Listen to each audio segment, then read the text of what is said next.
Now that Oklahoma has knocked off Tennessee in Knoxville, are the Sooners playoff bound?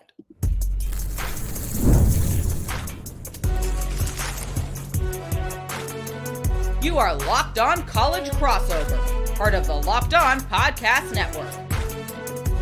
Your team every day.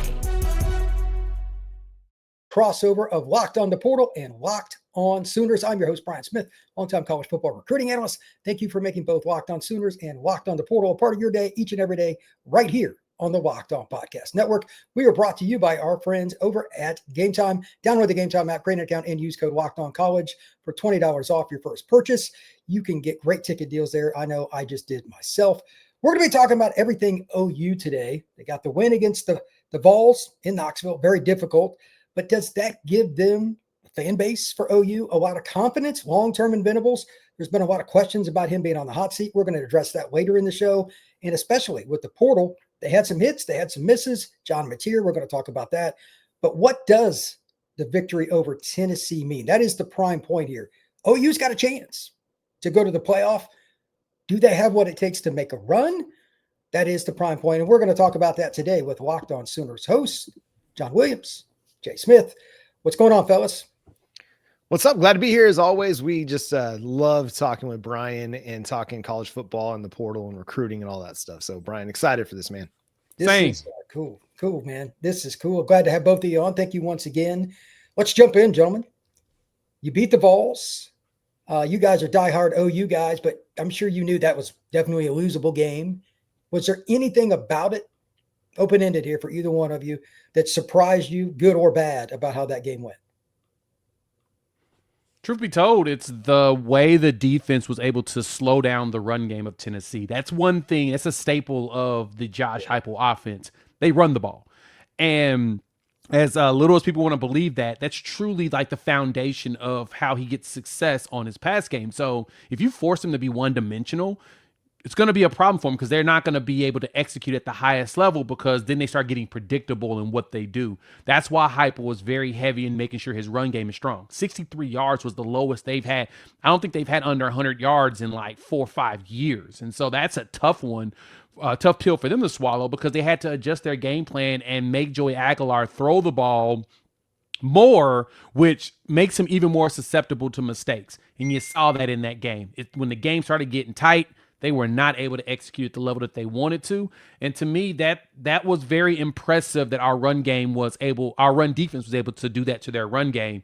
We knew the pass game was going to get their yards. You can't stop a quarterback like Heupel from getting yards. Sometimes you gotta gotta let certain plays go just to make sure you can get the overall big picture win. You got to lose a couple of battles to win the whole war. And so that's what that defense did in that game to me. Yeah, the thing that I was impressed with in Oklahoma's win was just the ability to make clutch plays in clutch situations down the stretch. Against Ole Miss in the fourth quarter, they got shut out because they didn't make the clutch plays. They didn't continue to move the ball. They weren't able to pick up key third downs, and that's how they ended up losing that game against Tennessee on the road in a hostile environment. They made the plays they needed to make to win the game, and that's to me the testament of this team and the resiliency and the fight and the fortitude. And a lot of that comes from Brent Venables and the manner in which he coaches this team, coaches them to be a whistle-to-whistle team from the start of the game all the way through the fourth quarter. And this week they bounced back with a big road win.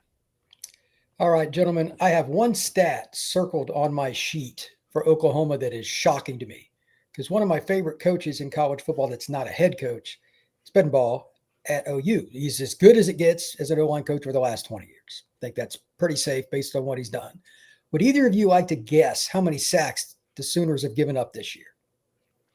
I think it's less than 25 so far, which is very much terrifying that we were actually able to do that good. It's 20 sacks they've allowed. That is 102nd in the nation. And that's with a mobile quarterback. That is horrific by OU standards. Let's just cut to the chase. That would be high for them for a full season. What is going on? That's my one concern about making the playoff because they got Bama coming up, who's not great at rushing the passer, but they're big. That's my one concern. Talk me off the ledge. Yeah, here's one of my truisms in football. Sacks are a quarterback stat. The quarterback has a much bigger impact on whether he gets sacked or not than the offensive line. He can move protections. He can slide protections. He can adjust himself in the pocket. He can step up. He can escape. John Mateer at times during this season has been a little bit too happy-feeted in the pocket. He's escaped poorly at times. He's not stepped up when there's been a pocket to step into. And some of these are sacks, quote unquote, but they're really tackles for loss when he's trying to run the ball. And that's where some of that comes. Oklahoma's pass protection, by and large, has been pretty good. There have been times where he's been under pressure and he's been sacked, but at the same time, you're starting a true freshman left tackle. You're now starting a true freshman right tackle. You're starting a redshirt freshman at left guard. So there is going to be pressure. There are going to be sacks, but this is an offensive line in development, and John Mateer can be better with his pocket fundamentals as pressure does happen. Pressure is going to happen in the SEC. You're going to see some really good defensive players at defensive tackle, defensive end, some really good defensive coordinators that know how to scheme pressure. The quarterback's responsibility is to understand where that pressure is coming from, how to manipulate the pocket, and make throws in opportune times. Like Baker Mayfield isn't necessarily more athletic than John Mateer was, but he's just really good at stepping up into the pocket and finding good space to throw from. John Mateer just has to improve in that light. And again, it's, I think, going through that first swim through the SEC, where it's definitely a much different ball game than what he was playing against last year. He's got some adjusting to do, and I think he's doing a good job at that. And I think John makes a really good point there. So, for example, we played against Ole Miss. We had 1 sack, but we had 14 tackles for loss. And I think about 4 or 5 of those tackles for loss were on Trinidad Chambliss. So that kind of tells you that it was I'm going to pass, but I'm going to go ahead and run instead. And we don't really get credit for that. But like John said, it's a quarterback stat. But this is kind of the perspective on it, Brian. And I know you said that's a horrific number. I'm going to tell you, it's not a bad number for us right now. This is why. As John mentioned, John Mateer likes to, he hasn't been decisive in the last few games with his runs. But last year, we gave up 50 sacks. This is an improvement for us. Yes, last season with our plethora of quarterbacks, we gave up 50 sacks, worst in the country. And so, a 30 sack difference, I'll take it because it also hasn't cost us any games yet. Right. And so I'm really here to accept the fact that the line, being young, is showing some gradual improvement. But for the most part, this is mostly on Mateer. He's just not decisive when he should be. And some of those should have counted for tackles for loss, but we're not going to complain. We got to just be more decisive in the play choice that Mateer wants to do. If he's going to run it, run it. If he's going to pass it. Just make that decision. And I think that'll help that number long term. I think what John said about him stepping up is the one critique just from my own eye test. He always goes right or left. Sometimes the easiest thing to do is take one step forward. As boring as that sounds, most of these guys are going to speed rush. It's the Southeastern, Colin Simmons or whoever it is. If you step up, you still got to get rid of the ball. Don't get me wrong, but his eyes go down and he goes right or left. When the eyes go down, it's over anyway. That's a John Mateer problem. I'm surprised they haven't coached that out of him yet because I like Arbuckle. I like him a lot.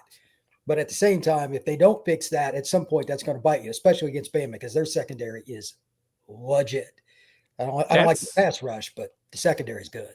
That's actually something that John has said that he's working on is he drops his eyes a little bit faster than he likes, and it's more of a comfort. I mean, I get it. You know, pressure's coming. It's the SEC. You expect pressure to come on a consistent basis.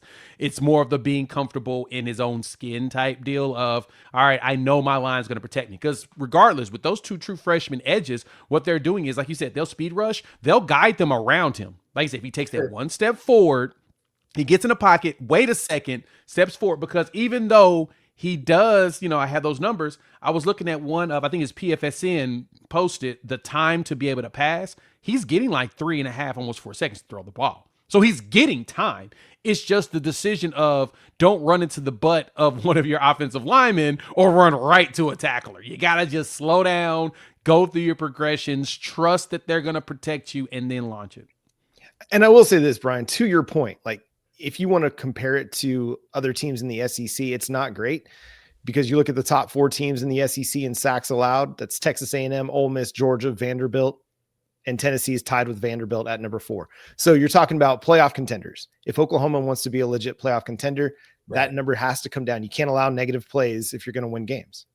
This is just my prediction. I'm going to go ahead and throw this out there. I'm sure this will make a lot of your fans happy. I'm picking OU to beat Bama straight up.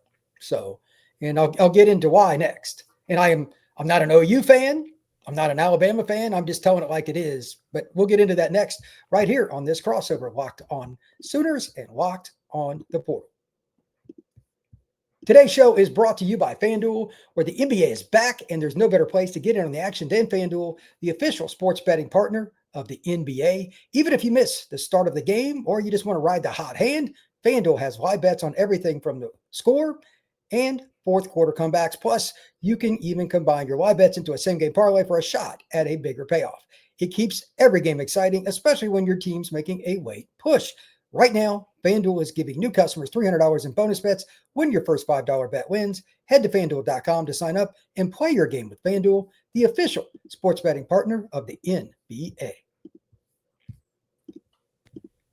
All right, gentlemen, I said it, and thank you to both of you once again for coming on the show today. I'm picking Oklahoma to win at Bama, and we'll get into the number here that's very important. I talked to John about this before Jay showed up today. He'll know what I'm talking about, but if Oklahoma, this is just my opinion, can do just a little more in the passing game, and I know that they've got a few. Who would you say is the number 2 receiver? We know who the number 1. Who's the number 2 for OU right now? Dion Burks. I'd say Burks still. Can he win some one-on-ones? I mean, Bama's secondary is flat out legit. Can he win some of those one-on-ones when it's 3rd and 7? It's kind of questionable. He's been real up and down this year. Yeah, I feel like half of it's effort. I think it's the not seeing the ball as probably as much as he would like, not questioning his full-fledged effort in some of his plays. I've seen him do stuff, get in space and really get going, but I know he probably would like the ball more in space, like more often, similar to what Satane is getting.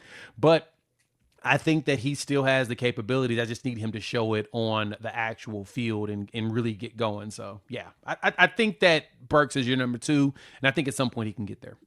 Do you think Satania is going to win enough one-on-ones? Because that's going to be the focus for Alabama. That's about as straightforward as it gets. Do you think when he gets one-on-ones that he can win a good number of them?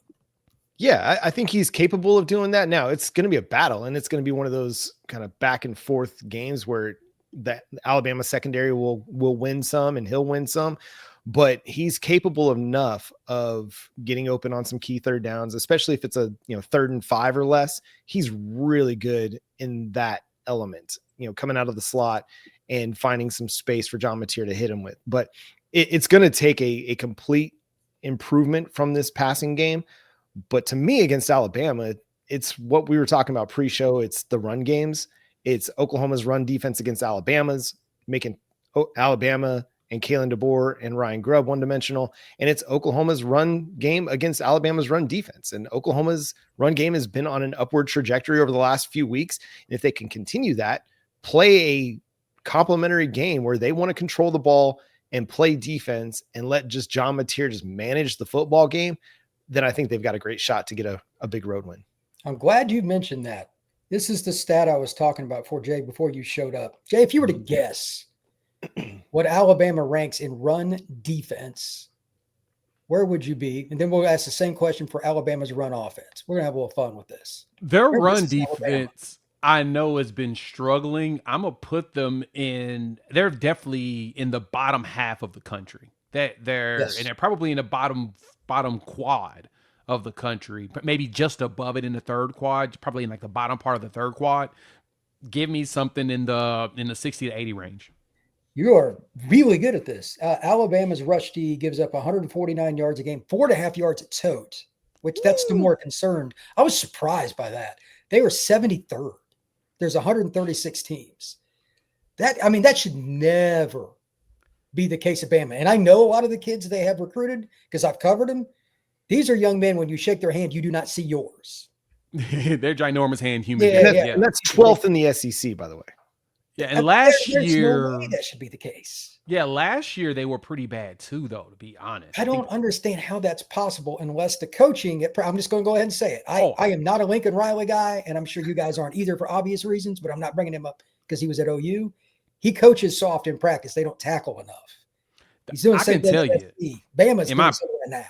In my personal opinion, where their problem lies is Kane Womack's defense is not built to be conducive of stopping the run properly. 100%. It feels like that because he runs a lot of 3-3-5 setups, And that's not his base, but it looks like a lot of the edges, of course, come up. But he's only really got like one, maybe he usually only has one interior dude right there, and that has been getting them eaten alive. Yep. That was how we beat them last year. Is literally we looked at them and said we're just gonna muscle you, and we muscled them all the way to a 24-3 win.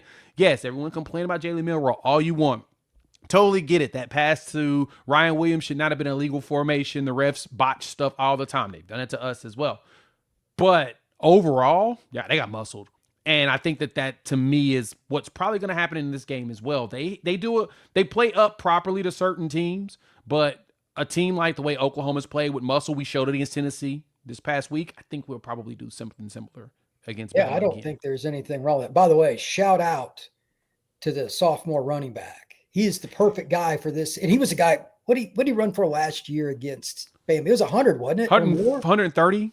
I think it was 130 something yards in that game. He's 225 to 235. He's that guy. Yeah. If you want to play between the tackles. I mean, I know it's generic, but you could show some different formations, but it should be GT, a little inside zone, a little mid zone, but it really should be boring. Yep. And it should 18 be to 107 every day. 18 carries, 107, 5.9 yards a carry, 2 touchdowns in that game. And I know people are going to ask this question because everybody's been asking us, why hasn't he been playing all season? He's been dealing with hamstring things all through the beginning of the year. That's why you didn't see him initially. I think it was hamstring and foot. He was dealing with a couple of little nagging things. And when you got, 3 weeks ago, he started to get back to the health that he wanted to. And that's why you're starting to see him play now. And that's why you're starting to see a lot more X-Rob in a mix with Torrey Blaylock. And honestly, I think they're a great 1-2 punch. Right now, they're leading the team. Yeah, I like it. Blaylock's at 401 rushing, and X-Rob is 332. Exactly where you want with two backs. I think that if he can average, if you said right now, Brian, OU will average 4.5 yards a tote against Alabama, I would almost say, well, they're going to win by double digits because they're going to keep Simpson on the sidelines. I don't think they're going to stop Simpson. Let me be very clear. Nobody will completely stop him because he's as insanely accurate as it gets. Yep. It's gross. That's the challenge. That's the challenge we're going to have in this game. To me, I'm not really trying to preview it too much, but I think that's going to be the biggest challenge for Oklahoma in the secondary. Is Ty Simpson is opposite of Jalen Milroe. He's not going to try to tuck and run. He's going to focus on trying to go through his progressions and get rid of the ball. Like Joey Aguilar, he just does not have a slow windup. He actually has a very fast windup and release. He gets rid of that thing. And that's where I think the biggest challenge is going to be. The question is, can their offensive line slow down this defensive line?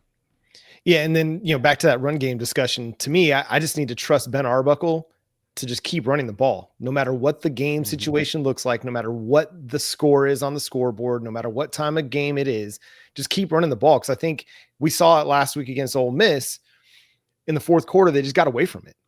The run game got them back into the game in the third quarter, and then they went away from it after they had like a 1-yard carry and it didn't go anywhere on a first down. He didn't really go back to it again until it was like less than 2 minutes left in the game. So you got to continue to run the football because it's the best part of your offense right now. You got to let your true freshmen who are pretty good in run blocking and they're really physical and they can set the tone, and your offensive line do it. Just keep running Xavier Robinson because he just punishes teams. And if you continue to run him early and you run him often and you don't let the score dictate how often you're going to run it, you could be down in the fourth and still run it because he's capable of churning out big runs. Just keep running the ball because Alabama will let you, and you can take advantage of that. And again, it helps keep your defense fresh. I'm not a big run game guy. Never really have been. I love the passing game. I love wide receivers. I love spreading it out and throwing the ball. But for this team, this Oklahoma team, their best path to victory in every single game, the rest of the way, run the dang ball. I would agree with that. My only follow-up question, and I honestly don't have an opinion on this because you guys know it better than me. Oklahoma runs, just like it's about everybody, RPO. Do you trust, if let's say they're averaging 4.5 or more, when it gets to money time, do you trust Mateer to put his ego aside and hand it off? That's the question. That's a tough one because everybody wants to be the guy. I get it. I do. And that interception was pretty ugly against Tennessee. That was one of those, to me, I blame Ben more than John. And this is why, as you know, Brian, as a scout coach and everything, that if a quarterback sees a specific look, the mindset is always throw the ball. Ben should have never gave him the option. because he did see that look. He saw that exact look you wanted of them pushing up to stop a run to come back and throw it. Ben should have never given him an option. That's kind of those situations where it's so ingrained in your brain, kind of like you mentioned before about some of the things that John's dropping his eyes, how they try to teach that out of him. They teach that one thing to do that. And if you don't do it, you get chastised for it. So in his brain is, ooh, this safety's coming up. This is moving here. Throw that slant because it's going to be open. Technically, he should have caught the ball. If he didn't bobble it, that would have been, a foul. No one would say a word about that decision. But the defense gave you that. I expect Bama to do a lot of that too. They're going to press those guys up because they don't mind putting their corners on the island because that secondary is so solid. They're going to want to stop us from running all over them. And I do trust that Material will hand the ball off. It's going to be tough, though, because a lot of those looks are going to be like, please throw it because we're not going to let you run. I just don't want to see it be a predominant part of the game plan. It simply needs to go back to, here's Xavier Robinson, a dude that's just running all over the SEC, hand him the football and don't create an option element. And you've seen it. We see it all the time. Defenses evolve. They create counters to all of this stuff. Whether it's the read option game, the traditional option, the RPO game, there are counters to these things. They're going to display something that makes you throw the ball simply to get you out of the best part of your game. So just run it. Don't take the bait. Unfortunately, John's comment is so true. But coaches know that quarterbacks do what Jay's talking about. They want to toss that pigskin. That'll be a key. I'm still picking Oklahoma, just so you know, because I think X is the difference. Alabama's got some guys like that they just don't give it to, and I'm going to take the team that runs the ball better. But we'll get to that in a second. When we come back, how much faith does the Oklahoma fan base have in this coaching staff now? That is next here on this crossover edition. Today's show is brought to you by our friends over at Game Time. College football is so much fun right now, just like we're talking about Oklahoma. Probably playoff bound if they went out with a pretty good seed. All the tailgates, the rivalries, and all the energy in the stand. There's nothing like going to college football games. But let's be real, getting tickets sometimes, it can be more than a battle than the actual game itself. Endless queues, hidden fees, and prices jumping out at you at the checkout. That's why I use Game Time, and I literally just bought 2 tickets actually on Game Time and got done in 5 minutes. And I didn't even have to worry about anything. It was very, very simple. Game Time makes it easy for you every single time you go on there. So take the guesswork out of buying tickets with Game Time. Download the Game Time app, create an account, and use code LOCKEDONCollege for $20 off your first purchase. Terms apply. Again, promo code LOCKEDONCollege for $20 off. Swipe, tap, ticket, go. Download the Game Time app today. All right, thank you to everybody once again for stopping in here on Locked on the Portal and Locked on Sooners. Jay Smith, John Williams joining me. This is my passion beyond just recruiting, is the craziness that fans and their expectations have. We all know what the simple term is here, but fan is short for fanatic. Mm-hmm. And Oklahoma fans, I'll go ahead and say it, there's some people that are off the rails, always have been. And some of the Oklahoma fan base I cannot stand because they just have no realistic, but I could put that in for about 30 teams. Oklahoma's just one of them. But now that you guys are at least trending towards the playoff, yay or nay, the fan base is happy with the coaching staff. You can start with that as overall, the head coach, whatever you want. Yeah, I'll go with a general view of this. I feel like a majority of people are happy with the direction of the program. There's always going to be some that hate it no matter what. And whether it's because they didn't hire the guy that they thought Oklahoma should have hired, or because of the 6 and 7 seasons in 2022 and 2024, nobody wants to discuss the context in which those seasons occurred. I think most people like Brent Venables and want to see him do well. There was a lot of pressure going into this season. I think most people had this expectation that an 8-4, 9-3 year would be satisfactory. I don't want to say good, because I think at Oklahoma, good is being in the playoff discussion, contending for a playoff spot, being 10-2. That's where I would say good is. But at least to give Brent Venables more time to continue to build the program and continue to grow it and develop it in the way that he wants to, getting to 8-4, 9-3 would have been enough. And I think we're on the verge of that. Again, you're 7-2, first week in November. You got 3 games left. You've got everything out in front of you. This is where you wanted to be. And if you'd have asked any Oklahoma fan, if you could be 7-2 on November 4th, going into the final 3 games of the season, would they be content with that? I think the vast majority of people would answer honestly, yes, they would be content. Satisfied 100%, not necessarily, but understanding this is a really, really difficult schedule. You're not going to win them all. Not at all. And to kind of piggyback on John, I believe when it comes to this fan base, a lot of them, the ones that think are not satisfied, but they're okay with where we're going. They're okay with the direction. The one thing that I've harped on fans, and a lot of them have started to agree with me and recognize, is Brent Venables is a defensive coach. His side of the ball has seen dramatic improvements every single year. He's still trying to find that offensive guy to make happen. And this is actually, I think I had someone get into the comments on my channel, and I thought this was a good point by him, but my rebuttal made him say, I see what you're saying. He was pointing out that, hey, cool and all that Ben Arbuckle needs to learn or whatnot, but that's a problem. We need to have a guy that's ready to go and be able to run his scheme and be able to do really big things in the SEC. And I had to point that out to him that, yeah, most of those guys are taking head coaching jobs now. And you've got 3 prominent jobs available. You're not getting one of the best out-of-the-box OCs.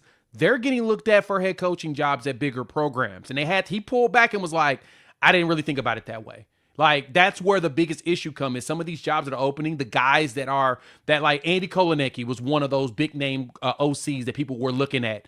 He's at Penn State, and then everybody gets fired. Their offense to continue to be inept because the Big Ten is really tough when it comes to running offenses in general. Same thing you're seeing down here in the SEC. A lot of these schools, heck, I didn't realize this until last season when I did my research, that Auburn's only had like 3,000 yard passes in like the last 25 years. Yeah. That's wild to me, but it's also a testament of the level of defensive coordinators that coach in the SEC. They're NFL caliber guys. They're tough. So the challenges of getting a quarterback up to those numbers, unless you're just head and shoulders talent-wise above everybody, LSU in 2019, a lot of those Bama teams when Lane Kiffin got there, you're going to get those. But it ain't easy. It's always going to be a challenge. I agree with that. And I think that next year, because so many of the players, I assume Mateer will be back, barring something unforeseen. I mean, he should be back. And you'll have 3 or 4 offensive linemen back.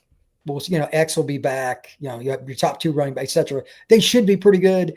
And I would assume, and I'm going to yell at both of you if the following doesn't happen. If they don't go out and spend a ton on one just stud receiver, I'm going to yell at both of you because that's the difference. Yell.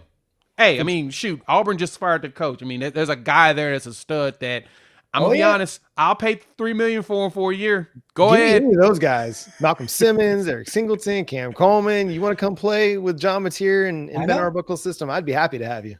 I bet you the Oregon will offer Cam 4. Oh, yeah. Oh, easy. It don't mean nothing to the guy that's the booster. He's a billionaire. Yeah. Right. This is a team that replaced 9 of 11 starters on offense. Yeah. And including the quarterback, and you have a new offensive coordinator. Have some time to continue to develop with Ben Arbuckle as your offensive coordinator. If he plays a patient game, this offense will continue to get better and better as the years go on. It's just a matter of having some continuity, and you're going to have a lot of continuity because the only guys that are expected right now that I'd expect to go are Dion Burks at wide receiver, Fabechi Wiwu at right guard, Jaron Kanik at tight end, and that's really it. You're going to have a lot of guys coming back. I mean, as long as the staff doesn't have, you never know. Somebody might hire one of your assistant coaches to be a head coach somewhere or something. But barring that, the roster should be pretty good because I know the defense has got enough depth now. Mm-hmm. You could use another stud corner or something, but so could Bama. You know what I mean? Yeah. Like everybody could. Everybody could. Yeah. Everybody wants everybody in the money 5, whether it's a quarterback, wide receiver, offensive tackle, cornerback, edge rusher. Everybody's going to be going portal shopping for those guys. But I mean, Oklahoma's got good players. It's just they got to continue developing. But yeah, it'd be nice to add somebody to Satania to where you feel like you got 2 guys that can go win every time that you call that play. If I'm Alabama, I would tell them, they got guys that can lock him up. I mean, they got dudes. I would still lean a safety his side. Somebody else beat me. Yeah. Open-endedly. That's what I would do. to that end, I want to give you both a chance here. Regardless of position, give me one position that you want a dude beyond receiver. We all know that receiver. If they get a guy opposite of him next year, that could be a top 5 team. Outside of receiver, give me the position that could make Oklahoma from the portal a top 5 team next year outside of wide receiver. Oh man. I'm going to go kind of off the beaten path here. I'm going to go with an actual pass catching tight end. Somebody like that's actually Eli Stowers, like an injuries, like somebody that can actually come in and win over the middle and really threaten teams down the seam. That's the one element I feel like Oklahoma is really missing. Jaron Kanak has been good at times throughout the season, but I just don't think because he doesn't have enough experience at the position that he's been able to take his game to another level, good against lower level competition. He can find space in the pass concept, but just not consistent enough either as a blocker or as a receiver to really threaten defenses. Give me somebody that can run the seam, that can catch a ball down the field, and that can be a weapon in the red zone, because that's kind of where Oklahoma is really struggling offensively. Yeah, that's a really good one. And actually the direction I was going to go as well. But if I'm going to go ahead and go off of that, I think one position that we're probably going to need one more portal guy that should be able that we're going to need a force out of. It's going to probably be on the edge. You lose an R. Mason Thomas as well as Marvin Jones Jr. You've got some really good young ones in there. But if you can get one dude that's proven, because outside of, I was going to say another Tate Sandell, give me another kicker that can boot 50-yarders that's very consistent with booting 50-yarders. Those are really hard to come across in the portal.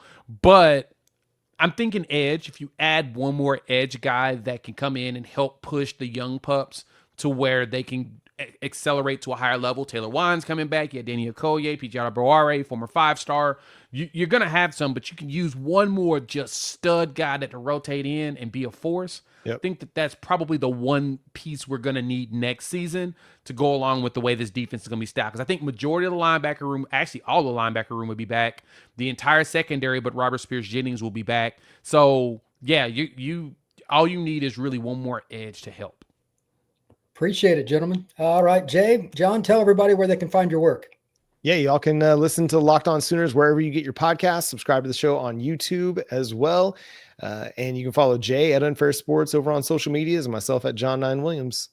Appreciate it. Yeah, everybody, you can find all these podcasts anywhere you get them. All of our pods, same thing. YouTube, Spotify, Apple, everywhere you go. Appreciate you both. We'll see you soon. Boomer Sooner. Boomer.